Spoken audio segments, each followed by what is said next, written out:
Opinion plurielle. Opinion plurielle, une émission d'échange d'idées. Opinion plurielle, c'est du lundi au vendredi de 7h15 à 8h. Tout à fait, Junior. Sachez que l'enregistrement de l'antenne est assuré par Abdelkarim Mamal Sani, la technique par Zakra ou Boulouedou, assisté de Issa Yahi. Le micro est l'affaire de Habibou Issa.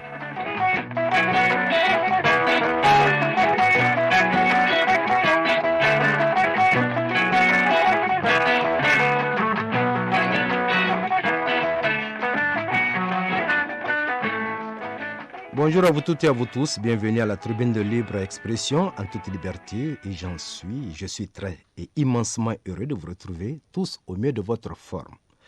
Très chers auditeurs, vous avez souvenance que nous avions entamé une série d'échanges sur la résilience des populations face aux caprices qu'impose la nature à l'homme, et cela bien sûr sur tous les continents. Nous avions bien sûr maltraité la nature et aujourd'hui elle prend la revanche sur nous. Les caprices de la nature impactent sérieusement les communautés rurales, car la générosité d'antan que nous offrait la nature fait place aujourd'hui à des doutes. Les cultures fluviales ne sont plus abondantes, les espèces herbacées disparaissent progressivement, le gibier qui était abondant n'existe plus carrément, pour ne citer que ces exemples.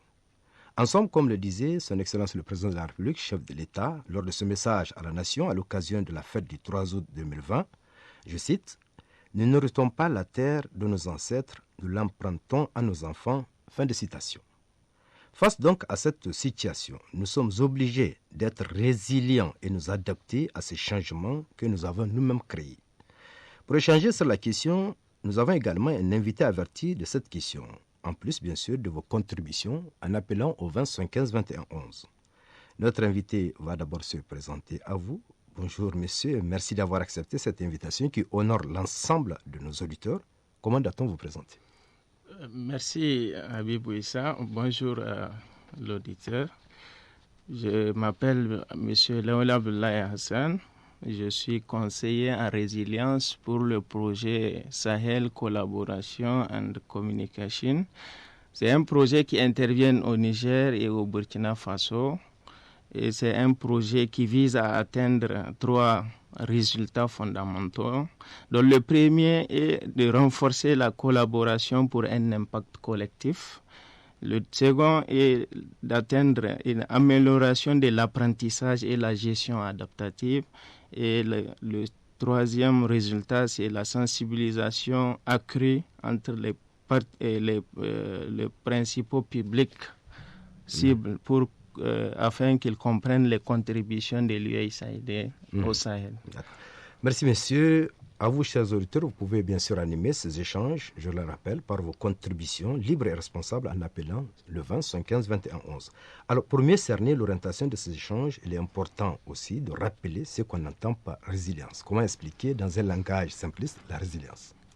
Ok, de façon simple, la résilience, c'est vraiment la capacité pour une communauté de faire face à un choc. Ça, c'est la définition la plus simpliste. Mais l'USAID a aussi sa façon de définir la résilience. Pour elle, la résilience, c'est la capacité d'avoir des personnes, puis des ménages, des communautés, des pays et aussi des systèmes pour atténuer, s'adapter et se remettre des chocs et des stress de manière à réduire la vulnérabilité chronique et faciliter la croissance inclusive, telle que vous l'avez dit tout à l'heure, dans la citation du président de la République. Nous sommes maintenant dans un monde émaillé par des crises et des chocs, des aléas climatiques tels que les inondations, les sécheresses et beaucoup d'autres. Donc il faut vraiment une capacité à cette population de faire face à tout ça là pour s'adapter et mieux vivre avec. Nous avons entendu notre micro dans la rue. Voici un citoyen qui apporte sa contribution à la question posée en début d'émission. Alors, nous allons l'écouter avec le maximum de plaisir avant de revenir vers vous et vous, chers auditeurs.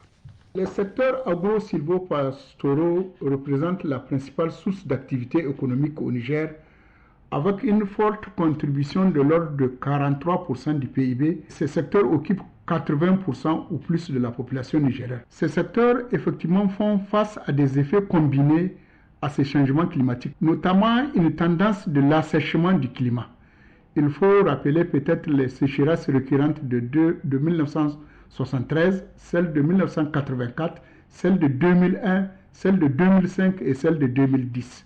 Cette situation a effectivement des conséquences sur la modification des équilibres écologiques et sur la dégradation des terres qui, les deux réunis, diminuent la valeur économique et les fonctions écologiques des terres agricoles, pastorales et forestières et aggravent ce changement climatique dont nous parlons par la libération effectivement des gaz à effet de serre. Donc c'est des gaz qui sont augmentés au niveau de l'atmosphère. La lutte contre la pauvreté des ruraux et particulièrement la recherche de la sécurité alimentaire est la priorité majeure au Niger comme on le sait.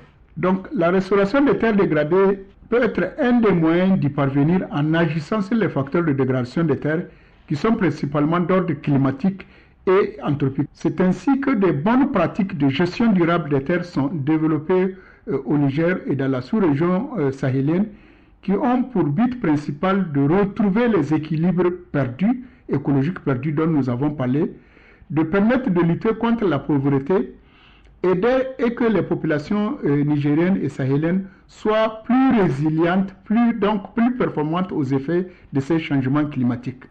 Voilà, c'est donc une réaction. Qu'est-ce que vous avez à dire par rapport à ce que vous venez d'entendre? C'est exactement ce qu'il a dit parce qu'il a fait beaucoup, il a insisté sur les causes des changements climatiques qui sont très justes. Et aussi la possibilité ou l'urgence pour nous, pour les ONG, l'État et tout le monde, d'apporter leur contribution à cette population pour que cette terre-là qu'on a empruntée soit préservée, sauvegardée, afin que la vie des futures générations ne soit pas compromise. Parce que si on ne fait rien, n'est-ce pas, le changement climatique va vraiment endiguer ou bien va faire en sorte que la vie ne sera plus possible d'ici quelques siècles sur Terre. C'est pourquoi le concept de la résilience a fait son entrée dans le monde du développement et le monde humanitaire pour faire le pont entre l'urgence et le développement. Parce qu'il est vraiment nécessaire de transférer cette compétence à cette population parce que quand j'ai défini la résilience, on a commencé par le niveau individuel, puis le niveau ménage, puis le niveau communauté. C'est ce qui montre que chacun a une responsabilité, chacun a sa pierre qu'il peut apporter à l'édifice. Ce n'est plus un programme qui va venir d'en haut pour imposer à la population. C'est à nous de créer et de montrer à chacun ce qu'il doit faire pour que ce développement, n'est-ce pas, durable soit une réalité. Nous aurons à tout développer. On le fait si sans doute un auditeur au bout du fil, on peut le prendre, parce que l'émission s'est faite avec les auditeurs. Allô? Allô, salam alaikum. Wa alaikum salam. Bonjour, la passion du Pluriel. Merci beaucoup. Bonjour, vous allez bien? Oui, par la grâce d'Allah, Seigneur de monde. Vous êtes accompagné de votre jeune auditeur Haruna Bouza. Oui, monsieur Haruna. Et ça va, et la famille. Dieu merci. Voilà. Ça veut dire que nous échangeons votre contribution en vous posant la question de savoir comment, selon vous, on doit renforcer la résilience des communautés vulnérables au Niger pour tendre vers un développement durable. Vous avez compris ce que c'est la résilience qui a été largement expliqué. Maintenant, je suis en cours de vers Madawa. Ah, d'accord. Merci, vous n'avez pas peut-être suivi. Merci pour la contribution. D'accord. Merci beaucoup. Voilà. On revient en studio avec vous. Alors, puisque le sujet mérite d'être largement discuté, mais on échange avec les auditeurs, à votre avis, voilà, comment renforcer cette résilience des communautés vulnérables, à votre avis? D'accord. Comment renforcer la résilience des communautés vulnérables? Peut-être avant de répondre à la question, je vais rappeler le thème d'aujourd'hui, résilience et développement durable. Peut-être il faut définir d'abord c'est quoi le développement durable. qui pour nous, c'est comment satisfaire les besoins des générations actuelles sans mettre en péril les besoins des générations futures. Voilà. Alors, donc pour renforcer la capacité des communautés afin de les rendre résilientes, il faut d'abord les impliquer dans toutes choses, dans tous les programmes, dans toutes les interventions, pour que la population comprenne et que leurs besoins prioritaires soient pris en compte par les différentes interventions et programmes. C'est à ce moment seulement qu'on aura l'implication, la participation et l'appropriation de tout ce qu'on va faire. Et cette population va faire tout pour préserver son environnement. Parce que les effets du changement climatique qui endiguent leurs efforts, au Niger, quand on prend les cas des inondations qui sont récurrentes au Sahel, qui viennent de façon plus ou moins chaque 2 ans, chaque 3 ans par endroit. Donc, si on ne fait rien pour démontrer à cette population que ce n'est pas une fatalité, parce que c'est un aléa climatique qui est naturel, personne ne peut empêcher l'air survenir. Mais comment faire pour vivre avec, pour faire avec et arriver à produire dans ce contexte de changement climatique pour satisfaire les besoins fondamentaux de la communauté. Donc, la deuxième chose, c'est renforcer les capacités institutionnelles. Les capacités institutionnelles, c'est quoi? On commence par les mairies. Les mairies sont principalement les portes d'entrée et c'est elles qui sont à côté de cette population. C'est elles qui connaissent d'abord prioritairement les problèmes de cette population. C'est pourquoi dans les interventions des DIFSA, les ONG qui ont eu le financement de l'USAID pour renforcer les programmes de développement de sécurité alimentaire, malgré qu'ils ont développé des documents de projet qui les ont permis d'accéder au fonds, ils étaient obligés ou bien ils ont vu juste de retourner vers cette communauté pour demander est-ce que ce que nous avons apporté cadre parfaitement avec vos besoins prioritaires de développement. C'est ce qu'on appelle la consultation communautaire.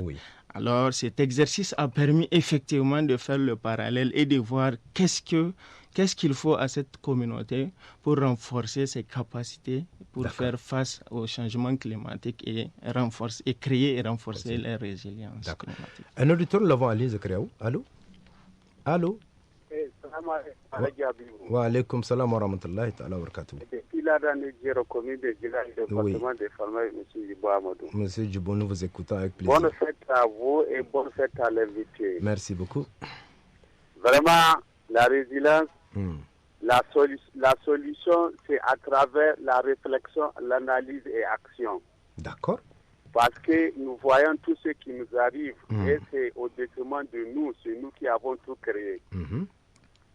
Aujourd'hui, avant, dans le Boboï, partout où quand tu passes, tu creuses un peu, tu peux en trouver de l'eau. Oui.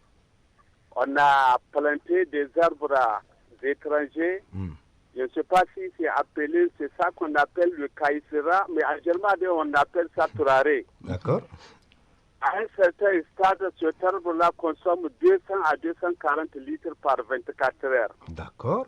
Et les gens continuent à planter ça aussi dans le Bobo. Vous voyez ce que ça va nous devenir.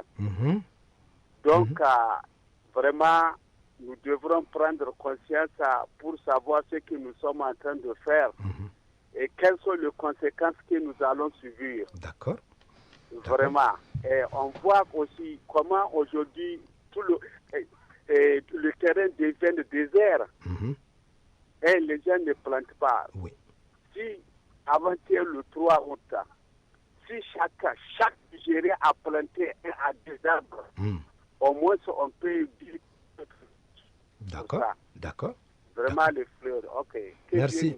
Amen. Merci pour ça. Voilà une réaction aussi. Effectivement, il a parfaitement raison. Il faut renforcer la capacité, n'est-ce pas, de prévention d'abord. Pour prévenir, il faut des actions qui cadrent parfaitement avec les lois, les règles de la communauté. Oui. Peut-être qu'à Boboy, l'exemple qu'il a donné, les gens n'ont pas connaissance techniquement quelle est la conséquence ou bien quel est le danger de cette espèce pour l'eau qu'ils ont sous la terre, parce que c'est une espèce qui est exigeante, qui a besoin beaucoup d'eau, qui puise beaucoup d'eau. Donc, c'est pourquoi les ONG sont en train de fournir un effort de renforcement des capacités, d'abord au niveau communautaire. Donc, pour cela, nous avons l'État, à travers l'État, mis en place des structures communautaires d'alerte précoce et de réponse aux urgences, qui regroupent des communautés qui sont volontaires pour leur développement endogène et qui travaillent pour le suivi de la vulnérabilité. C'est-à-dire quoi? C'est-à-dire qu'avec les ONG, on définit des indicateurs d'alerte, par exemple. À quel moment, par exemple, quand on voit un signe, quand on voit un signe endogène, par exemple, quand on voit par exemple l'arrivée des cigognes, en germain, ça veut dire quoi? C'est des indicateurs banals pour qu'ils comprennent, n'est-ce pas, les outils de la résilience. Tout à fait. Ça leur fait penser à quoi? Ça nous fait penser que c'est l'approche de la saison. Qu'est-ce qu'il faut faire? Alors, il faut préparer l'arrivée de la saison de pluie. Il faut arranger les champs, il faut préparer ses semences, il faut vérifier si on a les semences améliorées de proximité qui cadrent avec le changement climatique, qui sont à cycle court, etc., etc. Et aussi dire à cette population, à ces communautés que voilà les types d'espèces, les types de semences, les types de... D'accord, nous aurons à évoquer tout cela, le temps de prendre peut-être une autre question pertinente d'un auditeur. Allô? Allô? Allô, oui, bonjour. Il est parti. Alors là, vous parlez aussi véritablement de l'implication des populations. Oui. Et impliquer les populations veut dire beaucoup de choses. Beaucoup de choses, parce que c'est vraiment le pilier fondamental. Avant, dans les interventions, on ne se préoccupe pas, n'est-ce pas, de la vie. On impose. On impose à la population. Et ce qui fait que dès que les ONG partent, ils partent avec ce qu'ils ont fait, avec les actions, avec tout. Mais maintenant, c'est à la communauté de définir ce qu'ils veulent. C'est à la communauté de dire comment il faut intervenir. Qu'est-ce qu'il faut faire, quand, où et comment, n'est-ce pas, avec la mairie et on s'aligne avec le plan de développement communal pour qu'il y ait vraiment la résilience. Parce que si la communauté ne s'aligne pas, il n'aura pas la durabilité, la poursuite des actions et des activités. Même si le projet se retire, en tout cas, le résultat est là, il suffit de poursuivre, la voie est tracée. On prend un auditeur. Allô? Allô? Assalamu alaikum. Wa alaikum salam wa rahmatullahi ta'ala wa barakatuh. Bonjour à notre invité, bonjour à tout le personnel de la Voix du Sahel et tous les auditeurs. Merci beaucoup. Garba, pour l'enseignant de temps. Oui, monsieur Garba. Donc, tout ce qu'il a dit, c'est vraiment très intéressant, très pertinent. Donc, moi, ma question, par rapport à leur action, donc, quelle place ou bien comment est-ce qu'ils font par rapport à nous autres personnes handicapées? Parce que vous savez que les personnes handicapées, l'handicap est un facteur de pauvreté. Et on a des besoins très spécifiques. Il a parlé d'une composante communication, donc ça veut dire sensibilisation autre. Pour les personnes non entendantes, donc il va de soi que ça soit vraiment très spécial. Donc c'est un cas. Et pour les déficients mentaux et les déficients intellectuels, ils ont aussi leur langage propre à eux parce que le fait de faire des longues phrases ou bien parler rapidement, ça ne les cadre pas. D'accord. Donc, même par rapport à l'accessibilité de l'environnemental, à l'accessibilité des services sociaux de base, et même par rapport à la résilience, comme il a dit, parler du cas individuel, de cas familial et jusqu'à la communauté. Donc, tout ce paramètre-là pour les personnes handicapées, comment est-ce qu'eux, ils vont faire pour que ça soit vraiment inclusif? Bien compris, voilà, bien assimilé, internalisé. On comprend, M. Aruna. Merci beaucoup pour votre contribution. Il a parlé vraiment d'une frange de la société quand même aussi qu'il ne faut pas négliger, les personnes en situation de handicap. Oui, c'est ce qui fait la spécificité même de la résilience. Parce que la résilience voudrait qu'il y ait une intervention inclusive, que chacun soit, les préoccupations de chaque élément, de chaque membre de la communauté soient prises en compte. Pas seulement appeler la personne à réunion, physiquement il est là, il parle, mais quand la personne donne son point de vue, on ne prend pas en compte. Ça c'est juste une participation, mais il n'y a pas d'inclusion. Maintenant, pour corriger ça, les programmes de résilience sont en train de travailler étroitement avec les fédérations des personnes handicapées au niveau régional d'abord jusqu'au niveau départemental et au niveau communal. Pour chaque action, activité, leurs points de vue sont demandés et pris en compte. Je me rappelle, lors des consultations communautaires, ils ont été conviés pour venir expliquer la manière dont il faut aborder les personnes handicapées, comment il faut poser des questions pour ne pas les frustrer, pour, n'est-ce pas, renforcer les capacités des agents de collecte des données pour que les préoccupations de cette frange importante de la population soient prises en compte. Parce qu'il ne peut pas y avoir de résilience dans une société où d'autres sont marginalisés. Voilà, des marginalisations. C'est pas possible. C'est pas possible, effectivement, parce que c'est une chaîne, c'est un maillon, il faut ça tourne. Un auditeur, nous l'avons en ligne. Allô? Assalamu alaikum. Wa alaikum salam. Grand maître de Shaolin Hihon. Hihon, maître Marie. Invité Sihon. Hihon, lui aussi, le répond. Nous sommes à l'aise de vous rencontrer. Merci beaucoup, ça nous fait plaisir. Entendre surtout votre voix. Merci, ça nous rassure. Pour un autre thème, le deuxième thème de résilience. La dernière fois, nous l'avons défini. Maître Marie, Maître Marie, on entend par saccade un peu votre intro. Voilà.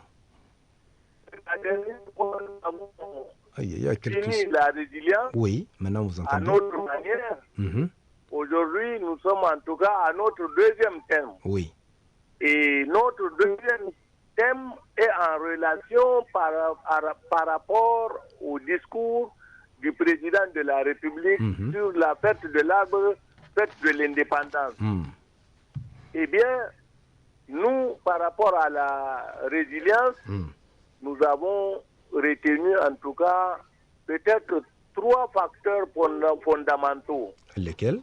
Les inondations, l'agriculture, l'élevage. D'accord. Et ça, vous l'avez presque signalé dans votre introduction.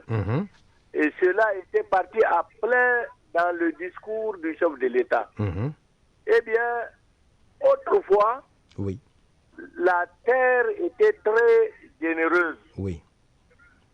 Elle nous a tellement donné, elle nous a aussi cultivé la paresse. Aujourd'hui, elle est en train d'être avare. Eh bien, c'est à nous, la population, de l'agresser, cette terre-là, le sol-là, pour qu'il nous sorte, en tout cas, là où il est assis. Oui, j'ai dit, vous l'avez tellement agressé qu'elle s'était fâchée la terre et qu'elle a essayé de prendre revanche sur vous. Nous continuons à l'agresser pour avoir ce qu'il y a dans son sous-sol. Le sol, le dessus c'est le sol. Maintenant, c'est l'agresser pour nous sortir ce qu'il y a là où il est assis, là, le sous-sol. Nigérien qui est très riche. D'accord. Eh bien, si la population, le peuple nigérien se donne, on peut en tout cas être beaucoup plus riche que actuellement que nous sommes. D'accord. Monsieur Abibou, j'écoute. C'est pourquoi, en parlant des inondations, il faut attirer en tout cas l'attention des populations à ne pas construire sur les lits d'eau. D'accord. D'accord. De l'autre côté, favoriser la lutte contre l'importation des déchets plastiques. Bien suivre la décision du Conseil des ministres qui doit dire importation de plastique zéro. D'accord, entendu. Pour l'agriculture et pour l'élevage, il faut aussi en tout cas bien améliorer la terre en plantant des arbres. D'accord. Quand les arbres, il faut insister sur la plantation des arbres. Aujourd'hui, des arbres ont été plantés et on a dit, quelque part, il nous faut 3 millions d'arbres, ça veut dire chaque Nigérien peut-être un arbre ou deux. D'accord. Dans la ville de Niamey, en prenant 3 millions, et je prends la population de Niamey à 1,5 million. Entendu, ça fait partie de la résilience. Il faut que chacun plante. Et dans le reste du pays, nous sommes 22 millions. Ça veut dire que chacun doit planter l'arbre et entretenir. D'accord, maître, on a bien compris. Quand on plante et on entretient, ces arbres-là vont lutter contre l'avancée du désert et maintenant la terre qui nous a fait sa colère va revenir à la raison et on peut encore espérer nous nourrir avec l'intention bien favorisée des 3e du Niger. Au revoir et bonne journée. Merci maître. On revient à notre invité, vous avez écouté. Ok, oui, je l'ai écouté. Oui. Effectivement, empêcher aux gens de construire sur les lits du fleuve, par exemple, c'est une bonne pratique de prévention pour éviter de tomber dans les inondations et les effets néfastes qu'elles peuvent remporter. Donc, j'aimerais juste dire qu'on peut être riche et ne pas être résilient. Voilà. Parce que le contraire de la résilience, c'est la vulnérabilité. Quand, par exemple, quelle que soit sa richesse, sa position sociale, quand elle refuse de prendre les conseils et les bonnes pratiques, elle n'est pas résiliente. Parce qu'il faut... Une société résiliente n'est pas forcément une société qui se développe. Oui. Je dis pas forcément. Oui, mais elle est avant tout une société qui est capable d'anticiper les chocs. Oui. N'est-ce pas, afin d'être capable de s'y adapter. Donc, si on ne prend pas les bonnes pratiques, ça veut dire qu'on a une vulnérabilité psychologique et comportementale qui peuvent entraîner cette personne à un danger. Oui. Donc, c'est vrai, elle a de l'argent, elle a de l'argent, mais c'est sa capacité de s'adapter et de se sortir de ce choc qui ne sera pas la même chose avec le pauvre qui habite dans le même lieu. En clair, si on ne prend pas le devant, on ne peut pas négocier avec la nature. C'est pas possible. Pas possible. C'est pas possible. On prend l'auditeur Ali. Allô? Allô? Oui, salam alaikum Habib. Wa alaikum salam wa rahmatullahi ta'ala. Monsieur Alzouma, comment allez-vous? Bonjour à l'invité. Bonjour, je vous écoute. Je suis très content de lui, il parle de franchise. Il y a eu la population qui a mal compris. La résilience, comme il a dit, la communauté a deux pas. Éviter de construire là où il est dans les revers. Et pour les champs, il faut mettre des fumiers en attendant. Mais ce qui rate, le choix des acteurs, les ONG et associations qui travaillent avec la communauté. Le ministre a tout fait, mais c'est tout ce qu'il laisse, parce qu'il faut chercher des ONG et associations locales. Parce qu'après un projet, il faut un suivi et une évaluation. Et parce que quand le projet quitte, la communauté reste les bras croisés. Le projet qui en a fait le projet, il reste les bras croisés. Personne ne vient voir la communauté. Est-ce que ces gens-là sont en train de suivre ce projet? Si les gens ont dépensé de l'argent là-dedans, les personnes là ouvrent les yeux parce qu'on a vu des cas. Moi, j'étais resté au village, j'en ai vu. J'en ai vu avec le pape. Donc, vous voyez, franchement, il faut faire un choix correct de ce niveau et local. D'accord. Parce que la porte d'ouverture dont il parle, les communes, c'est ça même la merde. Parce que les communes, là, ils sont plus riches que la communauté aujourd'hui à travers ces projets. Les projets avec lesquels ils doivent bénéficier de ces projets n'ont pas bénéficié peut-être 50 grammes, 10 grammes. Les gens sont en train de rouler dans des véhicules. S'il y avait du suivi et d'évaluation, il n'y aura pas ce problème. D'accord. Entendu. Merci beaucoup. Voilà, une réaction aussi. Ok, non, je suis d'accord avec...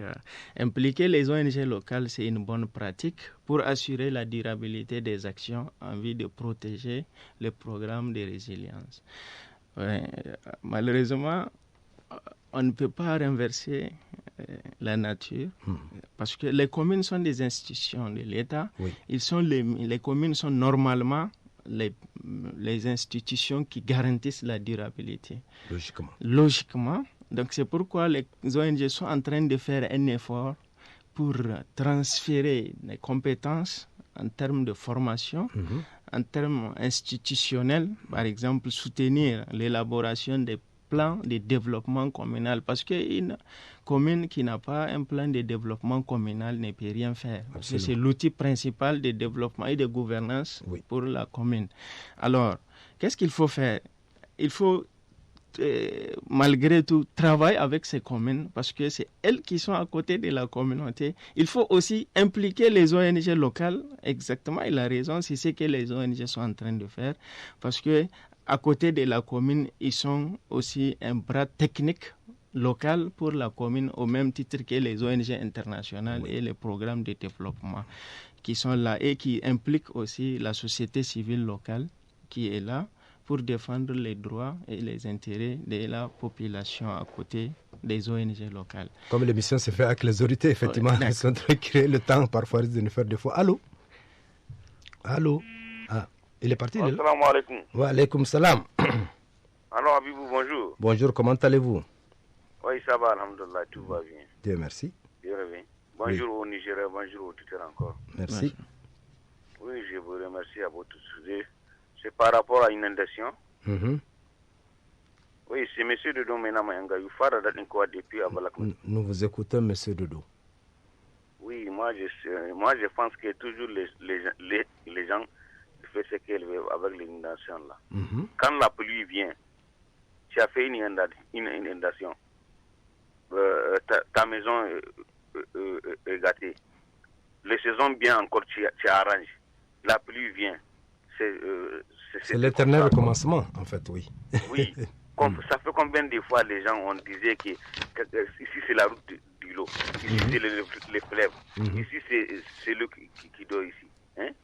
Les gens ils pensent que ça laisse l'endroit là, ils ne peuvent pas vivre. On va vivre. Hein? Quand tu n'as pas de force, tu n'as pas de l'argent, il faut laisser l'endroit aux gens qui ont de l'argent. Tu cherches un autre endroit, toi. Hein? Là où tu vas construire, tu vas rester bien avec tes familles. D'accord, Dodo. Tous les gens font les choses. Ok, voilà. Parce qu'il a parlé un peu de l'environnement urbain, la communauté, là aussi quelques inondations qui constituent des conséquences. C'est toujours les mêmes préoccupations. Donc, puisqu'il s'agit de faire le lien entre résilience et développement durable, il est intéressant de dire que pour qu'il y ait développement durable, il faut nécessairement un programme de résilience. Parce que c'est le programme de résilience qui permet de voir ensemble les objectifs de développement durable. Alors, les objectifs de développement durable, pour ceux qui connaissent, ils ont 3 piliers. C'est d'abord le plan économique, environnemental et social. Donc, on a pensé aux 3. Maintenant, comment faire l'interconnexion ou pour créer l'interdépendance entre ces piliers, n'est-ce pas, pour voir comment il faut s'attaquer aux dynamiques des risques au niveau individuel, ménage et communauté et système. Ça, c'est la résilience qui définit ça. Parfaitement, c'est très important. Donc, c'est très important. C'est pourquoi on a jugé utile de voir, n'est-ce pas, la perception ou la vision des auditeurs sur la résilience et le développement durable. Donc, en fait, ils ont plus ou moins le même objectif, la résilience. C'est-à-dire que les deux sont impliqués. Voilà. Ils sont imbriqués. Indissociablement. Voilà. On va prendre un auditeur. Allô? Allô? Oui, bonjour. Bonjour, Abib. Bonjour. Alors, Alaj Goga, comment allez-vous?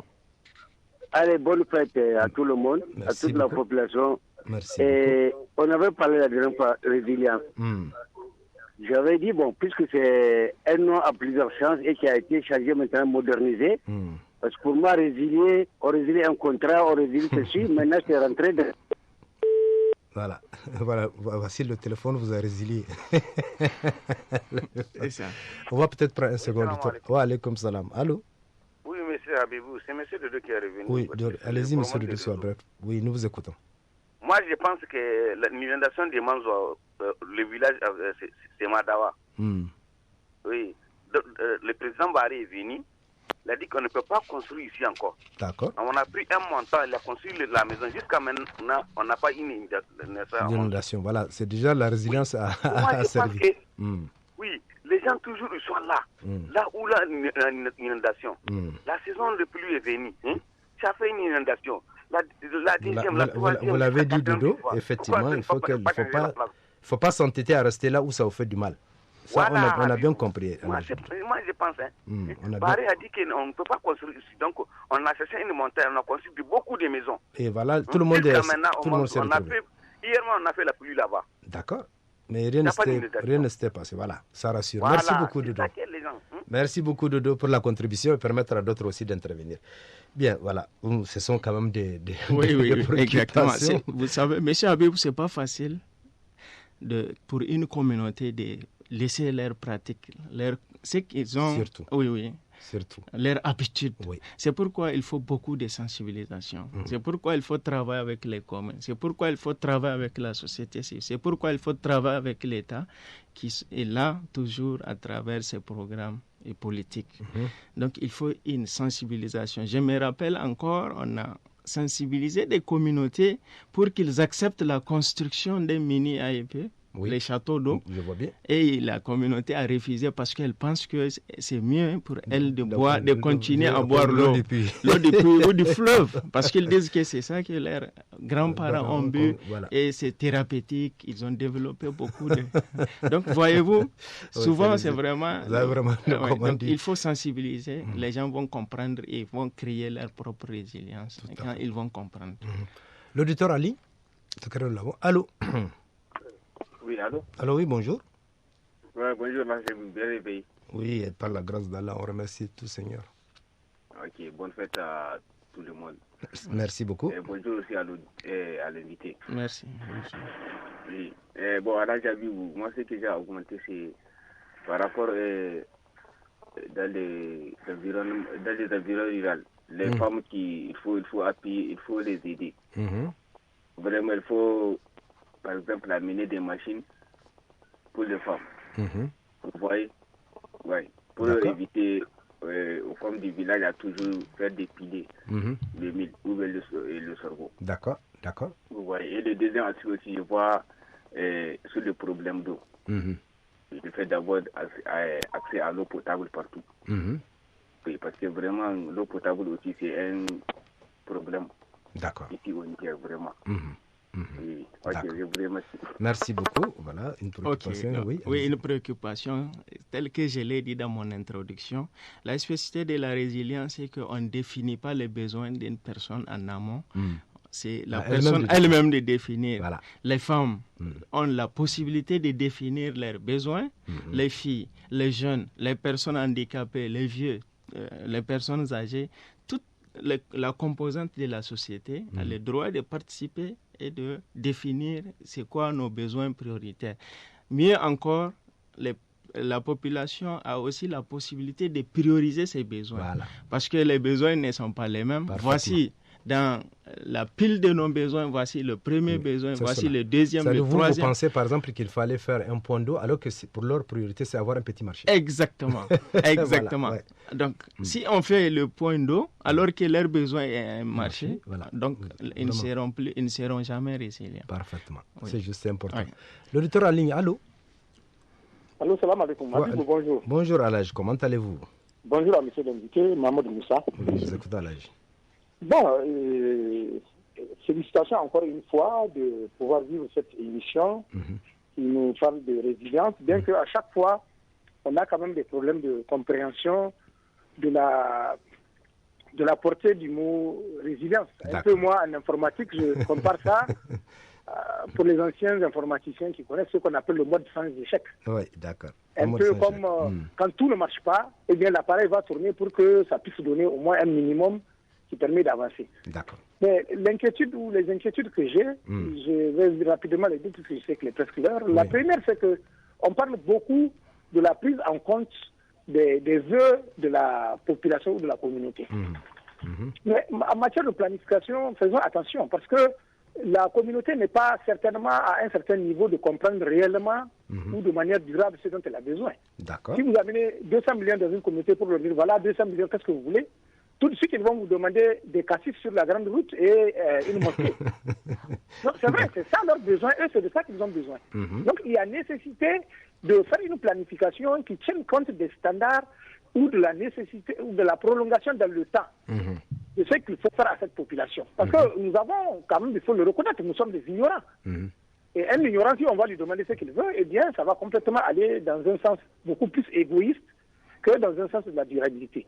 Maintenant, les inquiétudes ou questions que je poserai, c'est de savoir d'abord l'étendue de ces projets-là. C'est une étendue nationale, tous les pans du territoire sont pris en compte. Et si oui, quelle est l'interaction avec les services de l'administration? Parce que, en général, lorsqu'on dit qu'il y a un projet, l'administration se retire ou elle abandonne les investissements là où elle fait, elle va ailleurs, disant que là, il y a tel projet qui va s'occuper de ça. D'accord. Il n'y a pas d'inquiétude à ce que l'effet d'annonce d'un projet dans un lieu précis fasse partir l'administration elle-même ou d'autres projets qui sont susceptibles d'apporter des contributions, puisqu'on en a toujours besoin. On en a toujours besoin. Le Niger est un pays qui est... Les gens n'aiment pas qu'on dise pauvre, mais nous sommes pauvres et nous ne sommes pas instruits et on a besoin de tout ça. On a besoin aussi de manger. Mais le territoire Niger, est-ce que la perspective d'aller à l'encontre de la nature ou d'aller en corrigeant la nature, est-ce que ça ne nous revient pas plus cher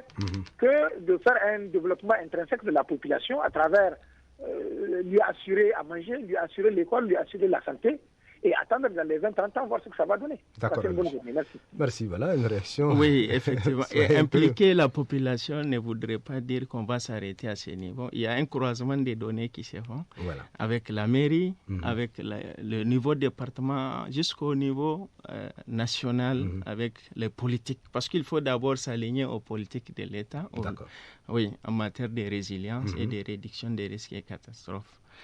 Donc, ce n'est pas seulement au niveau de la communauté. La collecte des données au niveau c'est juste pour s'assurer que leurs besoins sont pris en compte. Mais on ne s'arrête pas là. Il a posé une question sur l'étendue d'intervention. Donc, l'étendue, j'ai dit que c'est les deux pays, le Niger et le Burkina. Au Niger, c'est Zander, Maradi, Tillabéri, Niamey.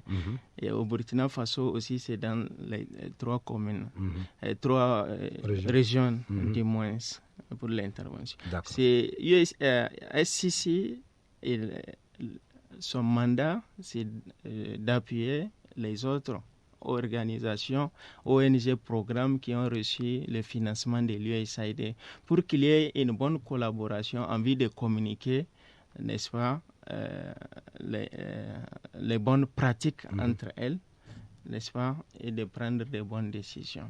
Donc, c'est vraiment la collaboration et la communication.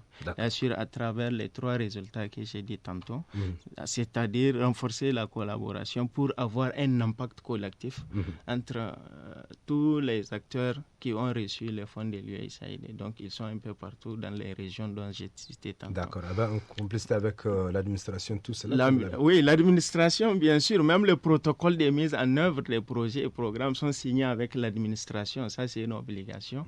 Et à tous les niveaux, ils sont tous en train de travailler avec les niveaux, les partenaires et aussi les cadres de l'administration. Donc, par exemple, SCC a signé un protocole de collaboration avec le Haut Commissariat à l'initiative 3N. Donc, le processus est en cours. On a déjà un premier draft qui est en train d'être révisé. Et donc, après, on va signer pour que les 3N appuient le programme de SCC à atteindre les objectifs. Nous sommes, c'est vrai, étouffés par le temps. Nous sommes loin d'avoir tout dit sur cet important sujet. Inch'Allah, on se retrouvera dans 2 semaines. Effectivement, c'est la même lancée, mercredi sur prochain, comme on l'a dit. Plaise à Dieu. Alors, votre dernier mot? Donc, mon dernier mot, c'est vraiment, j'aimerais attirer l'attention des gens pour dire qu'il semble difficile de résoudre nos problèmes actuels avec les mêmes modes de pensée. D'accord. D'accord. Voilà et d'action. Donc, il faut vraiment changer. Merci beaucoup à vous toutes et à vous tous, vous qui avez animé cette émission par vos contributions très très pertinentes. Merci à l'équipe qui nous a accompagnés. Entendez par la Zakaria Oubouleydou Issaye, ça c'est côté technique, la registre antenne par Abdel Karim Momansani. Habibou Issa, son invité. Nous vous souhaitons de passer une excellente journée. Au revoir et portez-vous bien.